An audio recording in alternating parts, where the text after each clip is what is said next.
It is so hard to believe. Just a week ago, we were wearing T-shirts and we were soaking up sunshine, temperatures near 80 degrees. I remember that. Now it's jackets and sweatshirts, though, with temperatures in the 40s and the 50s. Cooler air has arrived. The question on everyone's mind, what will this winter have in store?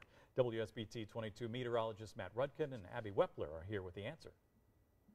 Well, winter doesn't officially begin for another 2 months, but we know it can and will get here before that. Oh, absolutely. So to give you perspective, typically our first inch of snowfall is early November. But before we talk about how much cold and snow we're expecting, we need to look back. Let's look back at the past summer. So meteorologically, that is June through August. Our hottest day, 92 degrees. Our coolest, 45. We only had 3 days in the 90s in this time period, but we had 4 additional days in September. So our average temperature, 80 and 59 for highs and lows, which is actually 1.2 below normal, 1.2 degrees below normal. Now we need to look at rainfall. Once again, June through August, not the recent rains we have seen. So we had 8.36 inches of rain during that time period. The interesting fact here is that not one day did more than an inch of rain fall. The greatest rainfall we received in one day was just under an inch at 0.93 inches of rain. So this is starting to set up a certain weather pattern, which helps us predict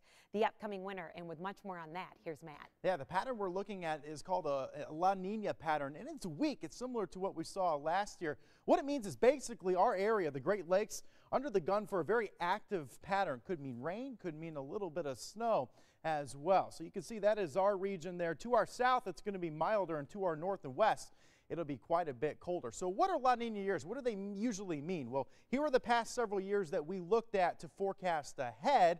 And these years often brought roller coaster temperatures. So it won't be cold the entire season. We'll thaw out a little bit.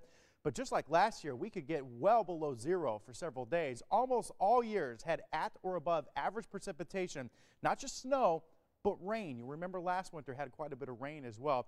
Several system snow opportunities this winter, similar to last year. We just need some extra cold air and we will get quite a bit of snow. Less impressive lake effect years, but you remember 2010 where South Bend had many feet of snow. So it can happen, just the number of lake effect events likely less than average. Here's our forecast. Near average temperatures. Again, we'll get some thaws in there, but certainly cold weather expected. More precipitation than normal, rain and snow. How much just snow are we talking about?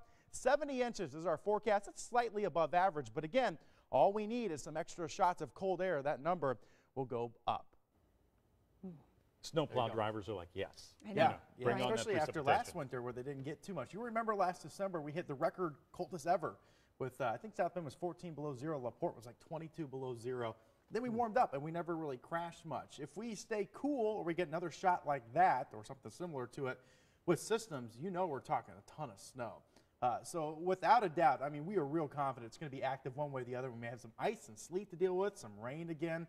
So it won't be boring, but snow lovers, if you don't like the number 70, you want more than that. You're not out of the woods yet. We just need some extra cold air versus what we've seen in past La Nina events. But as always, buckle up around here. Oh, yeah. I mean, and there's no doubt about it. We're going to see lake effect. It's just a matter of how much. Yep, absolutely. Yeah. Usually the lake effect, it's good you mentioned that. In La Nina years are less frequent, the events, but that doesn't mean they're less significant. You remember 2010? Were you guys here? Sure, yeah. That was the one where South Bend saw 25 to 35 inches of snow in one event. So, I mean, the opportunity there is there for all you snow lovers. So everyone's like, Everybody's the other people are like, oh, I man. know.